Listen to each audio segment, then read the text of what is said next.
Los humanos son seres sociales. Por sus características y necesidades, les es indispensable vivir con otras personas. Desde hace miles de años, cuando las cavernas eran su refugio, vivían en compañía de otros con la necesidad de ser liderados. Ahí nace la política, tan antigua como la guerra. La guerra es el arte de destruir hombres. La política es el arte de engañarlos.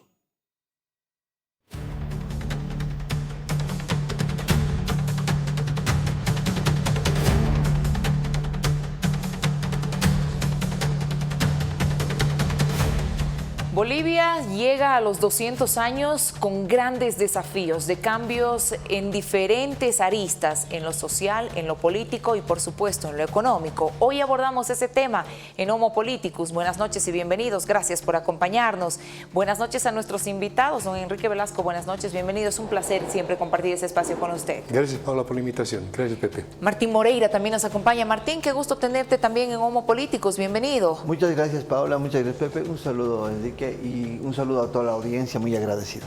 Pepe, qué gusto, un nuevo domingo hablando de un tema fundamental como el económico. Muy buenas noches, Paola, nuestros amables invitados, como siempre, un gusto recibirlos. Y a escasas horas de que nuestra nación cumpla 200 años, por ello hemos creído pertinente hacer una reminiscencia y una prospectiva de la economía boliviana. Ya les decíamos, a punto de cumplir la segunda centuria. Bien podría llamarse el Homo Politicus de esta jornada en el Homo Economicus. Por supuesto. Empezamos de lleno, ¿les parece? Dando la bienvenida a nuestros invitados. En días precedentes, la mandataria del Perú ha tenido la nada acertada idea de comparar a Bolivia con un estado fallido. Teniendo en cuenta el peso que tiene ese término, ese concepto, ¿será que merecemos ese título? Empezaremos con usted, licenciado Moreira, por favor. En primer lugar, cuando Boluarte hace referencia a Bolivia y dice que Bolivia es un estado fallido, hay que comprender que Bolivia ha tenido muchos ciclos. El último ciclo, que es un proceso que se ha cambiado, se ha tratado de poner un modelo económico soberano, el cual ha generado, a mi modo de decir, muchas buenas noticias para los bolivianos, pero también ha faltado muchas cosas. O sea, es un proceso que ha seguido continuando. Pero esto sale del neoliberalismo. Recordemos que en el neoliberalismo, lastimosamente, se ha priorizado el extractivismo de muy alta manera, pero no para el beneficio del país, sino para el beneficio de intereses foráneos. Estamos hablando de 113.000 millones de dólares que han salido en el tema de las transnacionales y han dejado 250 millones de dólares por año en todo ese tiempo de extracción del gas, un punto. Luego viene la nacionalización. Ha habido un mayor ingreso en Bolivia, pero ha habido un error, que no se ha hecho la tarea completa. Pero sí se ha dado una reapertura muy interesante a sectores como la agropecuaria, la manufactura, la industria, y también se ha potencializado algunos sectores como son los hidrocarburos y minerales.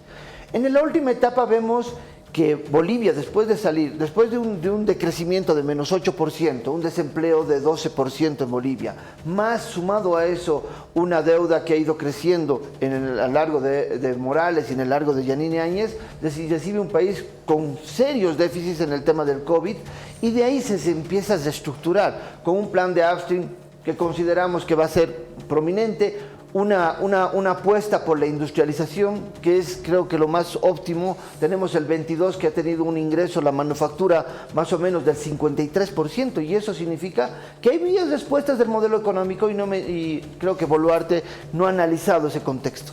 En ese marco, don Enrique, ¿qué dice usted bajo ese contexto en el que se refiere la presidenta peruana si hablamos de la economía boliviana? Bueno, sin duda es tremendamente doloroso el término, ¿no es cierto?, de país fallido. Pero si somos un poco autocríticos, tenemos que reconocer que nuestro desempeño en el contexto de América Latina no ha sido de los mejores. Hace 100 años, cuando cumplíamos nuestro primer centenario, el ingreso per cápita en Bolivia era comparable al promedio de América Latina. Hoy estamos entre los 3 países más pobres de América Latina, con un PIB per cápita que es probablemente el 30 o el 40% del promedio latinoamericano.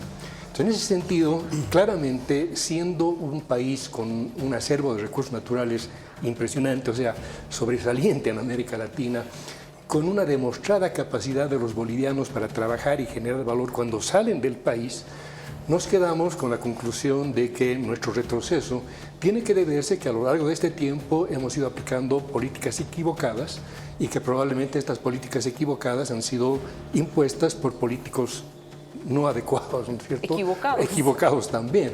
Entonces, en ese sentido, creo que tendríamos que ser bastante más realistas en pensar qué es lo que tenemos que hacer de aquí hacia adelante. Repito, estos 100 años han sido dolorosos, tristes, de poco avance, de hecho, de retroceso respecto al resto del mundo. Y ahora lo que es preocupante es que cuando pensamos el inicio del tercer centenario, lo que vemos como propuestas desde la economía tampoco nos permiten ver con optimismo que vamos a romper con las cadenas extractivistas que ya mencionaba Martín y vamos a pensar en una economía diferente. Cuando se menciona la industrialización ahora, yo cuestiono mucho esto porque la industrialización no es sumar fábricas, no es sumar iniciativas, es toda una forma de vida, es un concepto de desarrollo que parte fundamentalmente por reconocer el valor que tiene y el aporte que tiene el recurso humano en esta generación de valor. Y ahora estamos, yo diría, en la economía boliviana, a partir de los últimos 20 años, mucho más cercanas a lo que ha sido el neoliberalismo tradicional que lo que sería una economía pensada en la superación del extractivismo y en una economía centrada en la agregación de valor a través del empleo. Muy bien. Perfecto.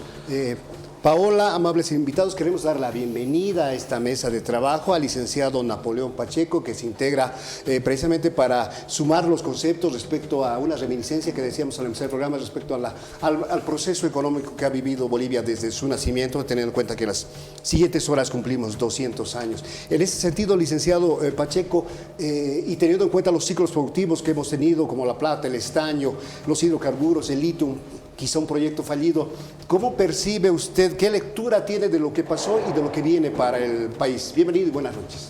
Bienvenido. Gracias. Bueno, la perspectiva que yo tengo es la siguiente. Las condiciones del nacimiento de Bolivia fueron muy difíciles, muy complicadas. Nacimos como país independiente, inclusive en contra de la voluntad de Bolívar. Por eso yo rescato la frase del historiador cruceño José Luis Roca, que dice: ni con Lima ni con Buenos Aires somos país independiente. Y aún pese a haber nacido en circunstancias tan complicadas, ¿no? Y haber tenido un desempeño histórico en el tiempo, con muchos momentos críticos, ¿no?, que inclusive podrían haber llegado a la disolución de nuestro país. Estoy hablando de la invasión peruana de Gamarra en 1841, por ejemplo. Hemos persistido en el tiempo, ¿no? Hemos tenido momentos importantes, momentos críticos, y ahora estamos aquí, ¿no?, viendo el futuro, un futuro, por cierto, complicado, incierto, ¿no?, dado que los 20 años anteriores de gobierno, ¿no?, se ha destrozado la economía, se ha destrozado la institucionalidad, así nos dicen los datos empíricos, porque cualquier otra visión que nos cuenten de que estamos en lo mejor, de que se abre un futuro de gran prosperidad, eso no es cierto. Cuando uno con mente fría lee los datos de la economía, encuentra que nunca hemos tenido un momento tan difícil. Tal vez el impacto de la Gran Depresión en los años 30 generó un momento complicado, ¿no? Un poco también la crisis de la UDP, pero se salió adelante. Pero en la UDP había institucionalidad. En la UDP teníamos un producto de exportación que era el gas a la Argentina, porque el mercado del estaño se cayó en octubre del año 85 y había perspectivas para poder salir. Ahora veo yo una situación muy crítica, un punto de partida para el nuevo gobierno tremendamente complicado, que se va a hacer cargo de una herencia griega, ¿no?, extremadamente pesada. Pero indudablemente vamos a salir, ¿no?, y vamos a seguir existiendo como país, generando bienestar, ¿no?, que la sociedad ha perdido en estos últimos años para la población, y diciéndole a los jóvenes, ¿no es cierto?, tenemos esperanza. Una vez que se arregla la economía, ¿no?, los jóvenes tienen que pensar que hay esperanzas, que los malos sueños, los malos momentos se superan, ¿no? Y vamos a ver otro país seguramente en 20, 30 años. Martín, ¿qué dices a propósito de ese análisis que hace el licenciado Napoleón, a quien también le doy la bienvenida en esta noche? ¿Hay la necesidad de repensar el modelo económico? ¿Hay un fracaso en el modelo económico que se ha manejado en los últimos años? En primer lugar, creo que hay que cuestionarse cuánto ha fracasado el modelo económico, si realmente ha fracasado. Tenemos que tomar en cuenta que 2 años y medio este modelo ha tenido muchos déficits, desde la parte privada y también desde el estrangulamiento de la Asamblea Plurinacional.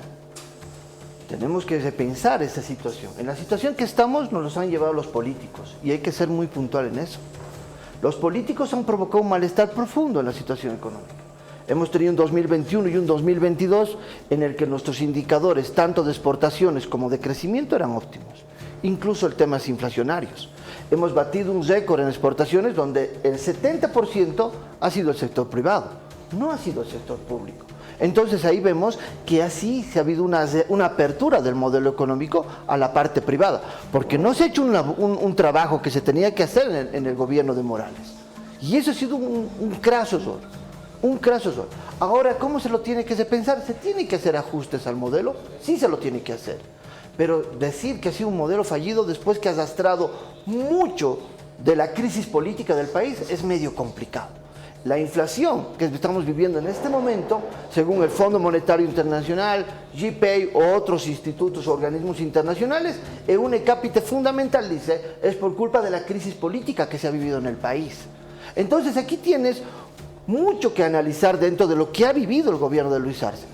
De pensar que si tiene que haber ajustes, tiene que haber ajustes. Lastimosamente en este momento no nos queda otra más y sí considero que ahí tiene mucha razón perdón, ¿su nombre? Pacheco. Cuando tú haces una mirada, tienes que hacer una mirada nuevamente a la privatización. ¿Y dónde está la mirada a la privatización? Tienes que empezar a apostar por los minerales. ¿Quieres tener reservas internacionales rápidas? Son los minerales. Y ahí tienes el cobre. Por ejemplo, el cobre, la tonelada está a $47.000 la tonelada. El litio está a $10.000. Y el cobre es fácil de empezar a explotarlo porque tenemos las condiciones. Entonces, considero que hay que volver, pero no hay que equivocarse cuando se obtienen estas divisas, porque hay que inyectarlas al sistema financiero, al Banco Central de Bolivia. Yo no estoy de acuerdo en hacer un reajuste a la economía. ¿Por qué? Porque el costo social va a ser demasiado grande. Estás hablando de que van a devaluar la moneda al más o menos al 120, 130%. Van a generar que poblaciones vulnerables muy altas, la clase media limítrofe va a caer en la pobreza. Entonces tienes esa mirada. Entonces, ¿cómo lo puedes hacer? Si no es retornando a la privatización, pero eso sí hay que trabajarlo desde una planificación estructurada. Y considero que esa tiene que ser la labor del próximo gobierno. Perfecto. Ahora, aquí yo quisiera saber su criterio, licenciado Velasco, teniendo en cuenta, off the record hablamos que en algún caso hay unos diagnósticos equivocados. Bueno, en fin, un candidato incluso propone aumentar los bonos, subirlos e incrementarlos. Es decir, ¿estamos para que el Estado se vaya agrandando o más bien debemos tender a que se achique? A ver, el tema de fondo es que si queremos ajustar o equilibrar los indicadores macroeconómicos y después esperar que la economía reaccione, estamos yendo por el mal camino. Primero tenemos que tener un objetivo claro respecto a qué esperamos de la economía.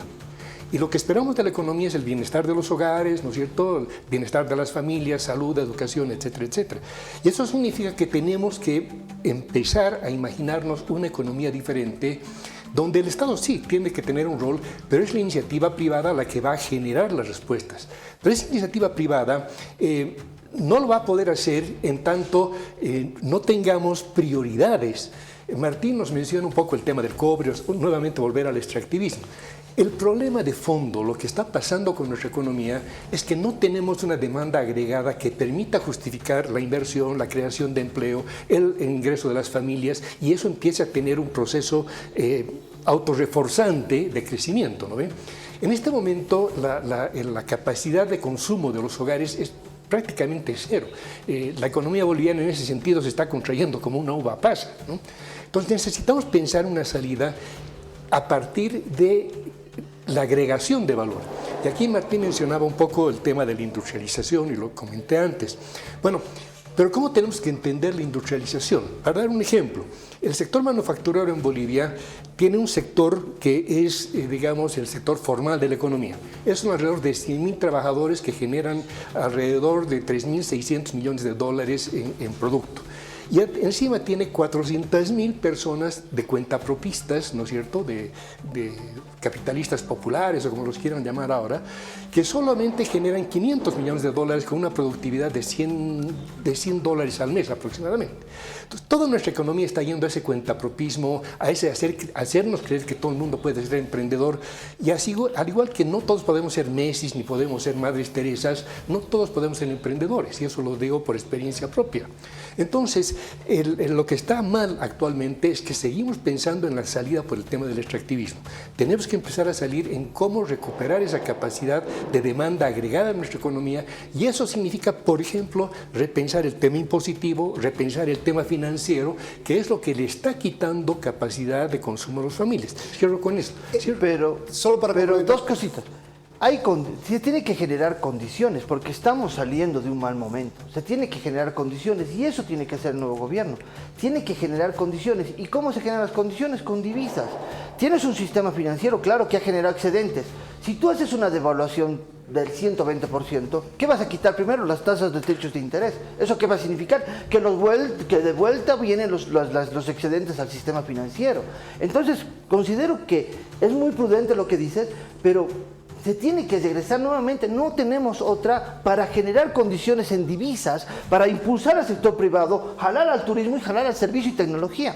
A ver, totalmente de acuerdo que obviamente hay que jalar divisas, todo lo que tú quieras, y eso significa que tenemos que tener un superávit comercial, tenemos que exportar más de lo que importamos. Exacto. Y ahorita pensar solamente en generar, más allá de ciertos minerales, pretender que a partir de este final de año y el próximo, el sector tradicional repunte en cuanto a su ingreso de divisas, es muy difícil. Turismo efectivamente es una alternativa, pero si repensamos un poco cómo manejamos la lógica interna de nuestra economía, te doy dos ejemplos. Todos los impuestos que se recaudan en el país actualmente son impuestos indirectos que en su gran mayoría se cargan al precio final de los productos. Eso significa alrededor de 6.000 millones de dólares que le estamos quitando de capacidad de consumo a la gente. Otro factor, este gobierno, si algo ha tenido, ha sido su enamoramiento con el sector financiero, ¿no es cierto? Realmente es impresionante cómo ha aumentado la financiarización de la economía. Y sabes que los bancos del sistema financiero cada año, entre comisiones e intereses, está quitando 4.000 millones de dólares también a los hogares. Entre los impuestos, bueno, lo voy a comentar después, entre los impuestos y el sector financiero, y si le ponemos la corrupción, otros 2.000 millones de dólares, son 11.000 millones de dólares anuales que se le quita al sector privado, a los hogares de capacidad de consumo. ¿Los impuestos es algo que se quita o es algo que construye? El impuesto necesariamente te reduce la demanda agregada. No puedes satanizar los impuestos. Claro, no puedes satanizar los impuestos. No. Como dice algún candidato, voy a rebajar los impuestos a 7%. No lo puedes satanizar. Depende cómo veas la economía, ¿no es cierto? No lo puedes satanizar. El problema es que tú estás viendo al gobierno como la misma analogía del hogar, ¿no es cierto? El hogar no puede gastar más de lo que recibe de ingresos, de acuerdo. Pero un Estado emite su propia moneda. Si un Estado supiese administrar los recursos que tiene a disposición, en principio en su moneda no tiene límite. Me van a hablar de la inflación. Bueno, obviamente la inflación vendría si tú tienes ¿qué te puedo decir? Una inundación de billetes, ¿no? ¿No? Pero si te fijas, si te imaginas el patrimonio del Estado, tienes un patrimonio financiero y tienes un patrimonio real. En el patrimonio financiero son billetes que tú emites porque todo lo que gasta el gobierno llega a los hogares, ¿sí? Y si está bien administrado eso, ese gasto que hace el gobierno que reduce su patrimonio financiero, entre comillas, lo que hace es crecer su patrimonio real. Cuando construyes un puente, cuando construyes una escuela, cuando mejoras la educación universitaria y el Estado gasta para eso, lo que está haciendo es mejorar su patrimonio real, ¿sí? Entonces, el problema de los economistas es que siguen viendo la economía como con el patrón oro, ¿no? Donde tenías que tener la cantidad de billetes equivalentes al oro que tenías en bóveda. Y entonces allí necesitamos un banco central que esté controlando que no haya emisión. Pero ahora ya estamos en el tiempo de la moneda fiduciaria. Entonces hay que ver la economía como realmente es, no como quisiéramos que sean los textos. Don Napoleón, adelante, por favor. Primero referirme al planteamiento de acá del señor. respecto a que no hay que cambiar el modelo, que hay que hacer algunos ajustes, que la industrialización es lo mejor, etcétera, ¿no? A ver, veamos. No ha habido ningún gobierno en la historia de Bolivia que parta en las condiciones más favorables, el 2006, que tuvo el señor Evo Morales, y como ministro de Hacienda el señor Arce, por 14 años. Estoy hablando del 2006. Pero por favor, déjame condiciones. Argumentar y luego tú dirás lo que piensas. Yo te he escuchado y me he aguantado. Ya, déjame hablar. Ahora bien, entonces, ¿cuáles eran esas condiciones favorables? Un contrato de venta de gas al Brasil por 20 años. Reservas de gas, ¿no es cierto? Una economía con problemas ciertamente, pero con un déficit bajo control, una inflación bajo control, etc. Y así comienza el MAS a gobernar este país. Y además, cuando comienza a gobernar, los precios externos comienzan a subir. Y como el precio del gas estaba indexado al precio del petróleo, el precio de exportación del gas comienza a subir también. Inicialmente el precio de exportación del gas, ¿no?, estaba alrededor de $1 y fracción por metro cúbico, por BTUs. Y luego empieza a subir hasta llegar a $12, $13. Por Dios, las exportaciones que eran 1.500, 1.800 millones de dólares, llegaron en algún momento a más de 12.000 millones de dólares. De todo ese proceso se generó una renta petrolera, ¿no?, que uno puede calcularla a través de las memorias de Hacienda, mayor a los 40.000 millones de dólares. Mayor a los 40.000 millones de dólares, una renta que capta el gobierno, ¿no? Y aquí la pregunta es, ¿qué se hizo con esa plata?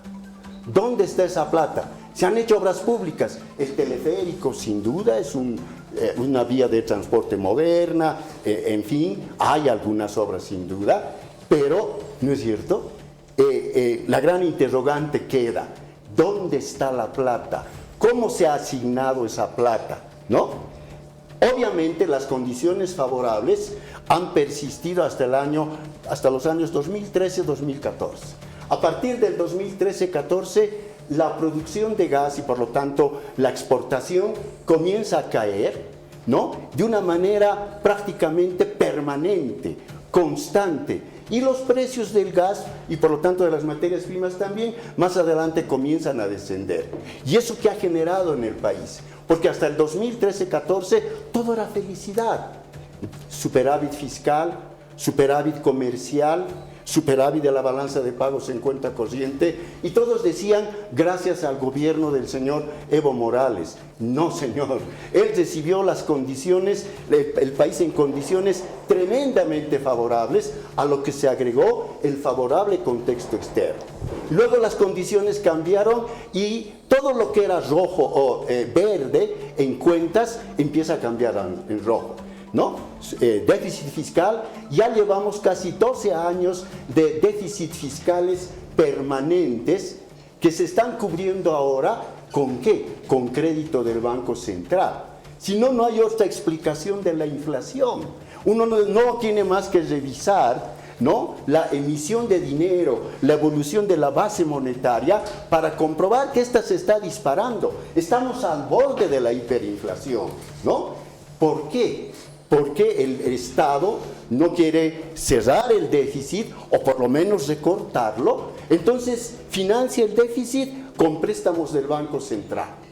Pero, ¿no es cierto?, las consecuencias son funestas porque estamos prácticamente al borde de la crisis total. Y a propósito de ello, licenciado, si me permite, es decir, como está el actual estado de cosas de la economía, más que ajustes, más que parches, se necesita un viraje, un cambio total de timón. Así es, ¿no? Hemos probado por 20 años, ¿no?, con un modelo neoestatista, estatista. El viejo estatismo del 52 se ha reposicionado a partir del 2006 y el Estado ha adquirido o ha llegado a ser el actor principal de la economía, actor, regulador, etcétera, etcétera, ¿no? Todo iba bien mientras había gas. Cuando empieza a acabar el gas, empiezan los problemas, lo que muestra ahora que la crisis de la economía boliviana es una crisis estructural. Cae la exportación de gas, cae el ingreso de divisas, cae la renta petrolera, caen los ingresos del gobierno y el déficit empieza a crecer y el gobierno empieza a financiar el déficit con crédito del Banco Central. Entonces el proceso inflacionario comienza a tomar impulso, ¿no? En términos estructurales, ¿no?, el daño que se le ha hecho a la economía en los años anteriores de gobierno es realmente muy complicado. Primero se ha destrozado la institucionalidad. Al destrozarse la institucionalidad, se ha dañado, ¿no es cierto?, el ámbito que crea certidumbre fundamental para la inversión. Cuando se daña la institucionalidad, ¿qué es lo que se genera? Incertidumbre. Y la incertidumbre es el peor enemigo de la inversión. Entonces, la inversión se ha ido contrayendo. Si hay algo de inversión, es una inversión de reposición simplemente, porque el aparato productivo se ha ido achicando, ¿no? Ahora, no es que porque el Estado emite su propio dinero, puede emitir cualquier cantidad. Por Dios, ¿en qué planeta estás? La inflación es en todas partes y en todo lugar un fenómeno monetario que emerge cuando la cantidad de emisión es mayor a la cantidad de la producción. Entonces hay una inundación de medios de pago y por lo tanto, ¿no es cierto?, emerge la inflación, que es lo que estamos viviendo ahora. Lo otro que significa que estás en otro planeta, estimado Enrique. La inflación es un fenómeno monetario. Haz una revisión de la historia económica del mundo y vas a llegar a esa conclusión. Otra cosa es que no quieras hacerlo, ¿no? Pero indudablemente, reitero, hay que cambiar de modelo, hay que aplicar medidas de ajuste, ¿no?, como punto de partida para tener un horizonte un poco más amigable, ¿no?, para la población. Don Enrique. Bueno, yo estoy con los pies en la tierra, alguien está colgado de la teoría. A ver. No solamente teoría, datos empíricos. Está hablando. Datos empíricos, okay. De eso se trata.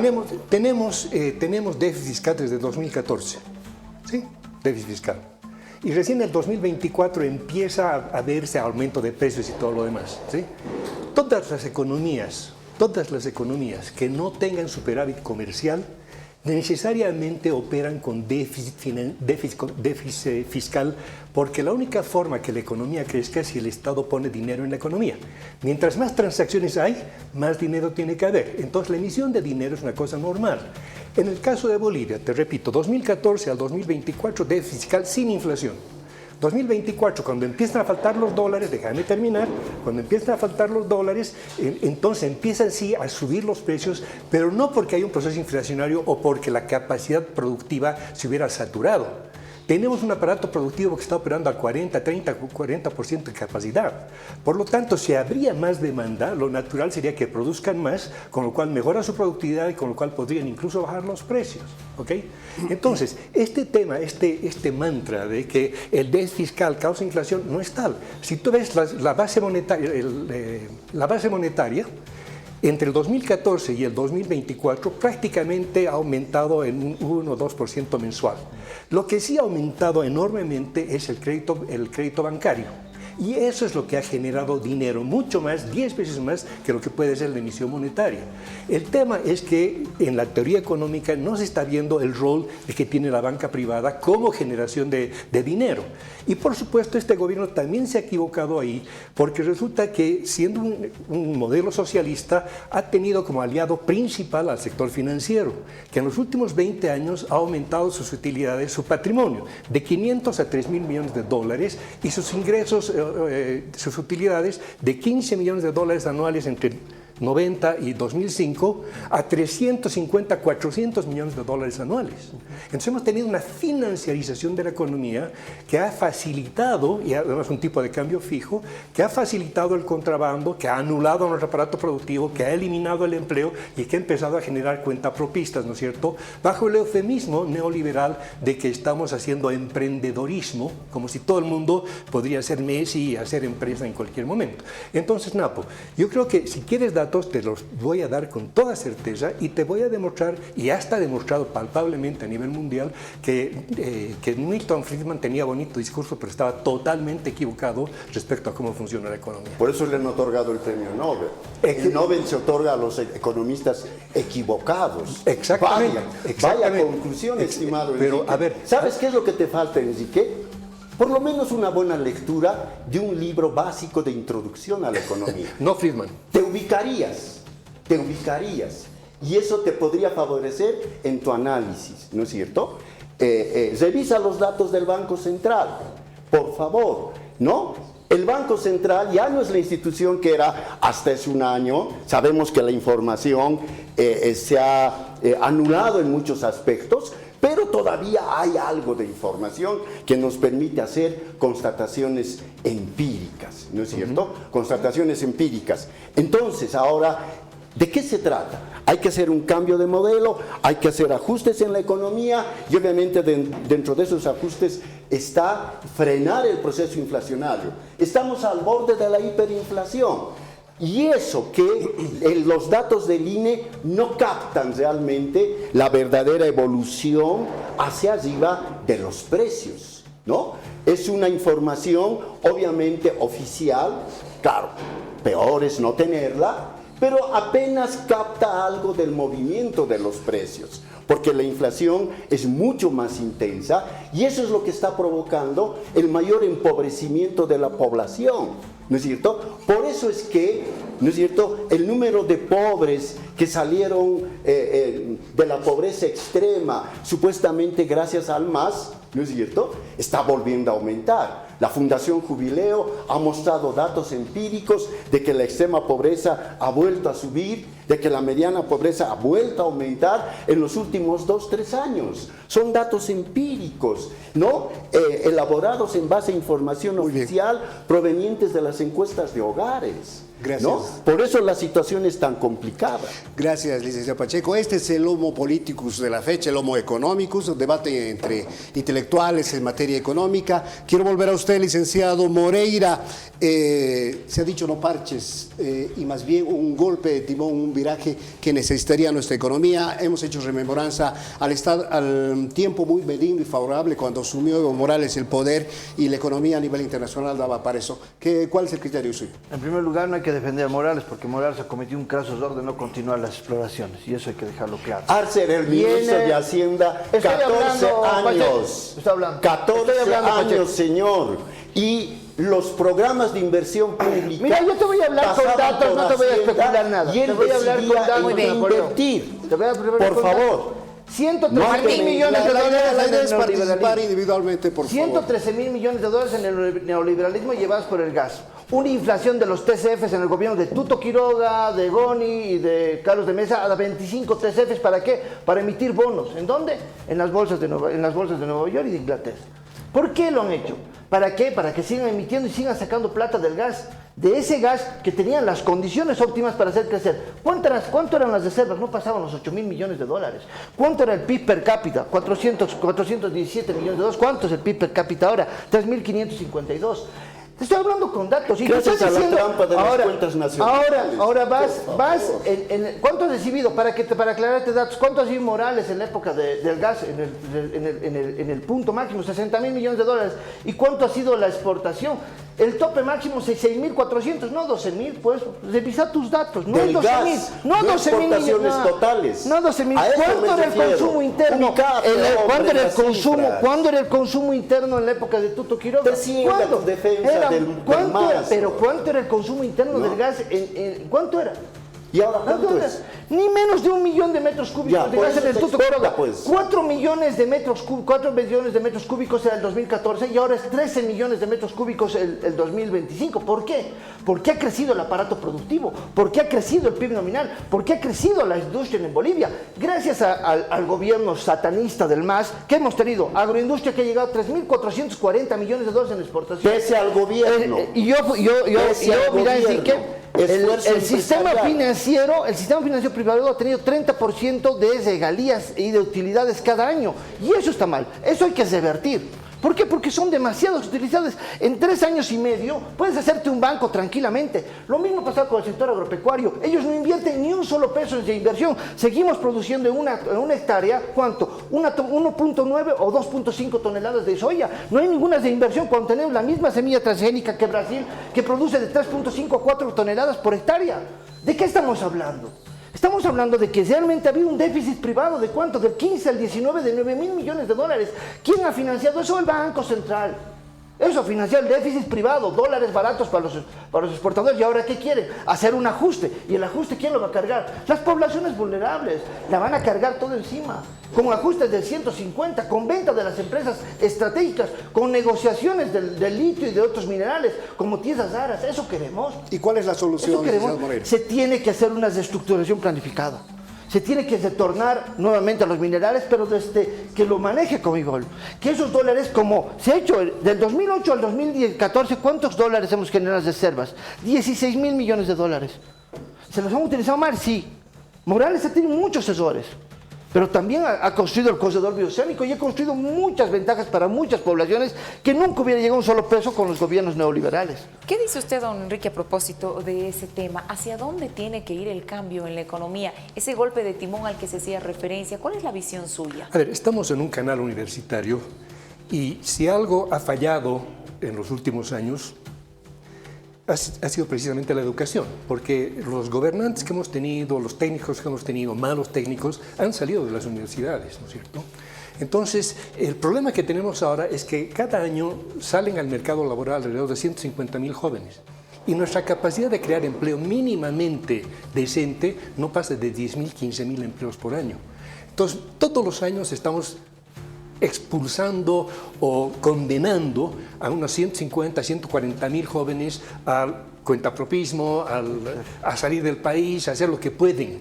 Y eso ya no puede ser. Este país no puede ser digno si tenemos esas condiciones. Entonces, la primera tarea es cómo le generamos a estos jóvenes cada año 150.000 empleos dignos, productivos, ¿no es cierto? Es la única forma que nuestra economía va a poder crecer de manera más o menos sostenible en el tiempo y vamos a poder dignificar la salud, la educación, etcétera, etcétera, etcétera. Mientras sigamos pensando en que tenemos que fijar el déficit en 3% o que tenemos que fijar la tasa de interés en X%, bueno, la macroeconomía puede estar muy bien, pero una macroeconomía buena nos está condenando a grandes sectores de la población a la pobreza y a la indignidad, ¿no es cierto? La violencia intrafamiliar, el consumo de drogas, todo esto tiene que ver con la falta de empleo de calidad, ¿no es cierto? Con la falta de participación de los jóvenes en la economía. Y nadie está discutiendo eso. Ningún plan de gobierno, todos los planes de gobierno te hablan de empleo, pero seriamente nadie te lo pone como tal. Entonces, hacia adelante, a partir de este 6 de agosto, Bolivia debería imaginarse que su objetivo de la economía es crear cada año 150.000 empleos de calidad para los jóvenes. Hoy tenemos alrededor de 6 millones de personas de cuentapropistas, ¿no? De emprendedores según el Banco Mundial. Como ha dicho Caínco ha sido el que ha iniciado el tema del cuentapropismo. Bueno, no, el cuentapropismo en realidad lo empieza el Banco Mundial, el Fondo Monetario en los 80. Pero en Bolivia lo aplica a través de Caínco, de las políticas. Bueno, creo que todo el país, ¿no es cierto? La banca y todo lo demás. El hecho es que ese cuentapropismo, ya repito, no todos podemos ser Messi, no todos podemos ser Shakiras. Bueno, tenemos que algunos remangarnos las mangas y trabajar y generar valor. Y eso es lo que nadie está viendo en la ecuación. Nos podemos estar fijando en los indicadores macro, pero no estamos viendo que eso no resuelve para nada el problema de los jóvenes, ¿no es cierto?, de esta universidad. Y una tarea fundamental de nuestra generación es hacer un esfuerzo enorme porque la docencia universitaria empiece a generar profesionales de calidad. Si me permiten, por favor, te voy a dar la razón, Enrique, en plantear que la educación es un problema fundamental de la economía. Producto de la ley Avelino Signani, que se promulga en el 2009 o 10, ¿Cuáles son los resultados en términos de la calidad educativa? De cada 100 bachilleres, ¿no? 3 no comprenden lo que leen. De cada 100 bachilleres, apenas 3 han aprobado física, química, matemáticas. Por Dios, nunca hemos tenido una situación tan desastrosa, porque la ley Avelino Signani, producto del MAS, ¿qué ha hecho? Ha disminuido la carga horaria de las materias duras y las ha reemplazado por otras horas aula. ¿De qué materia? Por estudios de la cosmovisión antigua, ¿no? Y esos son los resultados que tenemos. Sin duda esa situación tiene que cambiar, ¿no? Pero antes tienes una tarea ineludible, pues, ¿no es cierto? Y eso es solamente racional. Tienes una economía al borde de la hiperinflación. Tienes indicadores en rojo. Tienes que poner orden en la economía, nos guste o no nos guste. Tienes que hacer ajustes que por supuesto van a tener un impacto social, porque en economía no hay milagros.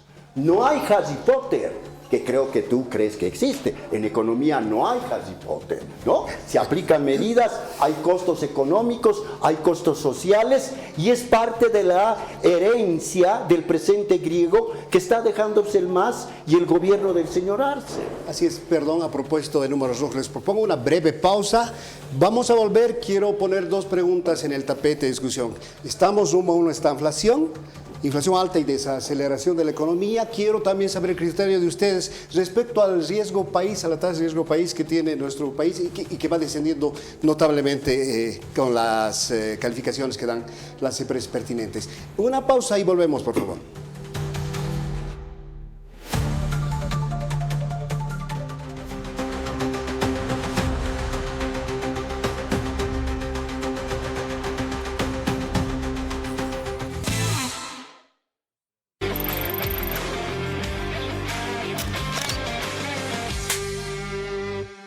¿Qué harías si una simple picadura te diera poderes, pero también responsabilidades? Un joven común, una picadura inesperada y el nacimiento de un héroe.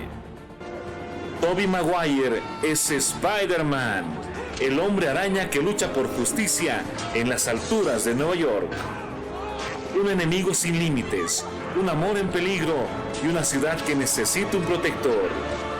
Spider-Man, el origen del superhéroe que cambió el cine. Este domingo a las 22 horas por Televisión Universitaria, Educando Conciencia.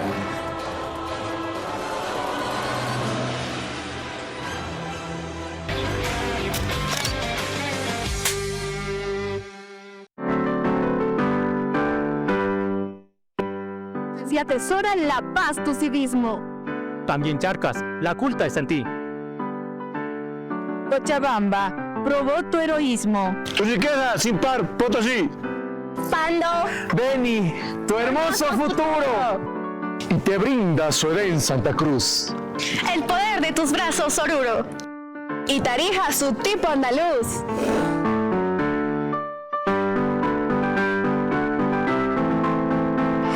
$200 años de historia, 200 años de hacer realidad muchos sueños. La UMSA comprometida con la excelencia académica. 2 siglos de historia acompañados con la educación superior desde la Universidad Mayor de San Andrés. ¡Viva Bolivia!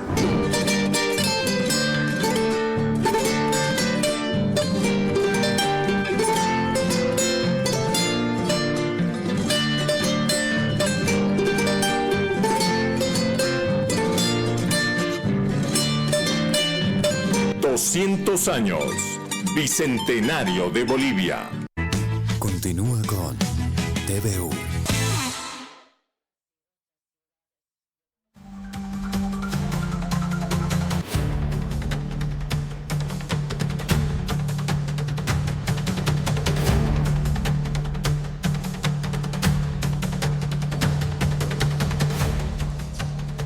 Nos quedan pocos minutos dentro del Homo Politicus, recta final. Nos íbamos a la pausa con 2 consultas. Estanflación, riesgo país. ¿Qué pasa en ese sentido?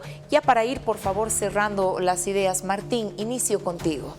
En primer lugar, cuando hablamos del riesgo país, tenemos que ver que ha habido números muy interesantes en este fin de año, ¿no? En este primer semestre de año hemos bajado casi 549 puntos porcentuales, un 28.3%, el tema del riesgo país, y eso es interesante. También el tema de los bonos soberanos han crecido un 80% sobre su precio, y eso también es interesante.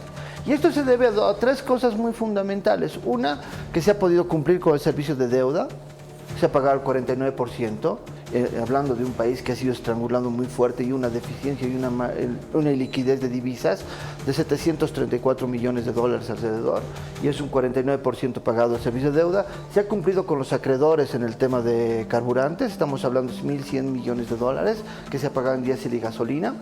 Esto te demuestra que ha habido políticas monetarias y gracias a la ley 1503 y las empresas públicas se ha generado las condiciones para poder cumplir con esto, y esto ha sido visto de muy buena manera por organismos internacionales, los cuales han bajado. En especial la política de la ley del oro, que me parece interesante porque dentro de algunas bolsas en Inglaterra en especial, como Berkeley, han visto como una muy buena política para momentos tan críticos como el país está viviendo, una altísima polarización política. En el tema de la estanflación, yo considero que Bolivia no está entrando todavía en ese tema, en ese punto. Vemos un sector agropecuario muy fortalecido, un sector minero también muy fortalecido. Lo que se tiene que hacer, y considero que eso tiene que venir dentro de los ajustes, se tiene que reconsiderar cuánto es el nivel de inversión de los privados en Bolivia. Se necesita una mayor inversión. ¿Para qué? Para que haya una mayor generación. ¿Y esto cómo lo vas a lograr? No le vas a decir fácilmente, vengan a invertir. Tienes que modificar seguridad jurídica y un montón hay que arreglar más o menos 7 artículos que hay que mejorarlos, la ley de aduana, el tema impositivo, hay que trabajar en esos temas realmente, y también hay que generar mayores de sectores como grandes, como el agropecuario o la banca, mayores excedentes para apoyar a los pequeños productores, para que empiecen a generar. Considero que eso tiene que ser un cambio estructural planificado, y eso lo tiene que hacer el nuevo Estado. Muy bien. Don Enrique, adelante por favor, Pepe. Y seguimos ya en la recta final del programa. La misma consulta para usted, licenciado Velasco, los conceptos de estanflación, la tasa de riesgo país, ¿cómo percibe esta situación? Sin duda, en la perspectiva de nuestro relacionamiento con el sector financiero global, tenemos que tener buena nota si es que queremos acceder a crédito y todo lo demás. Y efectivamente estamos con problemas porque ciertamente el hecho de que tengamos un déficit comercial y todo aquello, nuestra incapacidad de captar dólares y tenemos deudas en dólares, sin duda que nos ponen como un prestamista o prestatario medio dudoso, ¿no?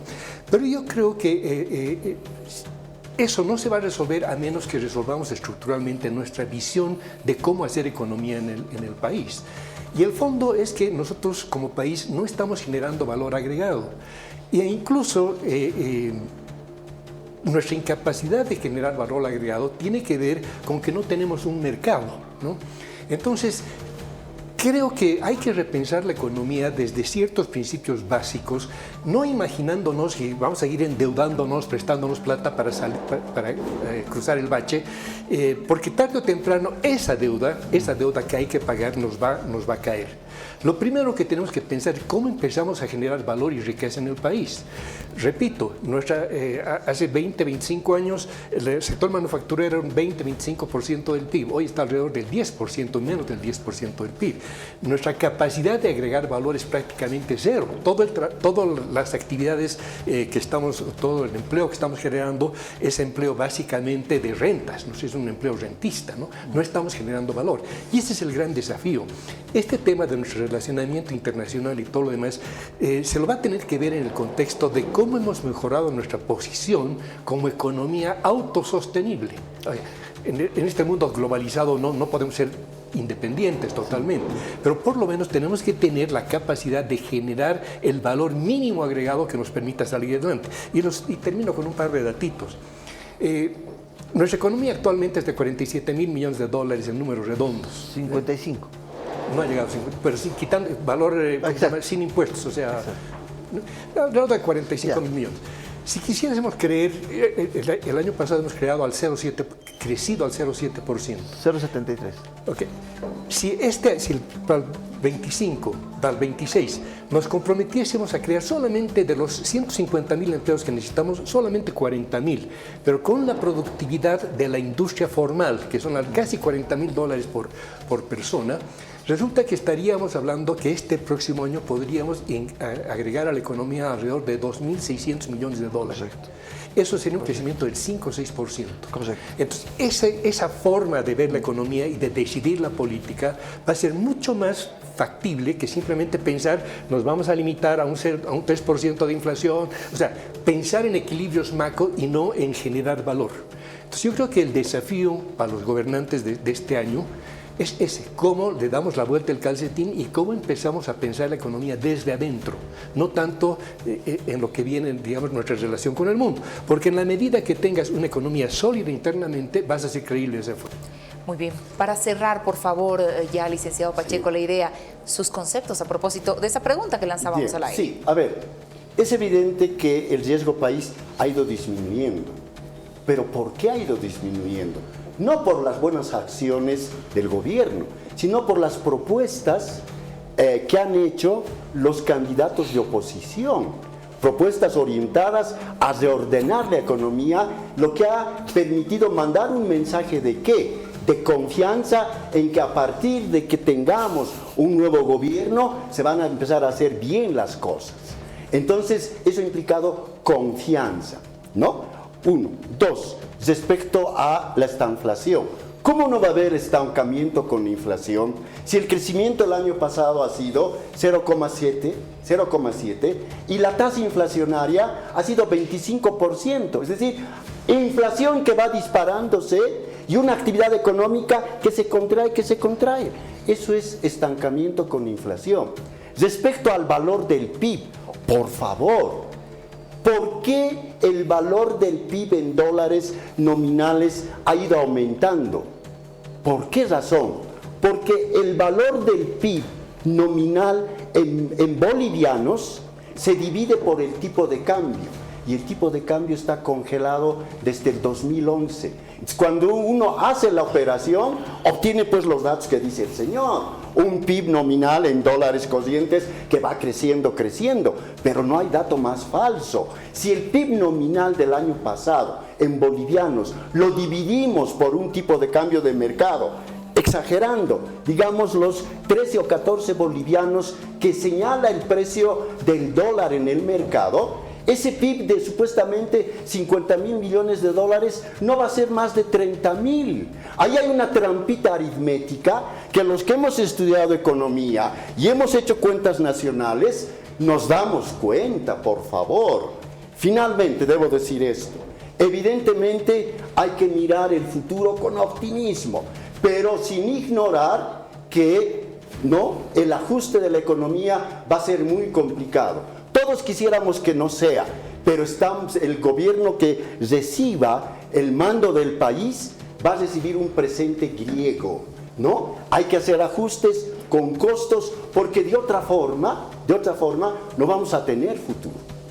Quiero agradecerles a los tres porque de eso se trata precisamente, de debatir a veces ideas que no compartimos con datos, pero que la población tenga los criterios de las diferentes visiones en torno a lo que nos espera en lo que estamos viviendo en el país, una crisis que muchos sectores aseguran que es bastante dura y que podría empeorar. Y el tiempo se nos ha quedado corto, varios temas en el tintero, hablamos del PIB, de la deuda interna, de la deuda externa, las reservas internacionales se han quedado interesantes. Ojalá que hagamos un programa similar, los convocamos nuevamente para continuar este debate que ha sido intenso y, como decía Pablo, es la confrontación de ideas. Esto fue el Homo Políticos de la fecha, más Homo Económicos, y queremos reiterar nuestro abrazo fraterno y nuestro orgullo por ser hijos de esta hermosa tierra boliviana en sus 200 años. Gracias por habernos acompañado. Buenas noches, don Enrique, don Napoleón. Un placer. Martín, un gusto. Buenas noches y gracias a ustedes. Permiso.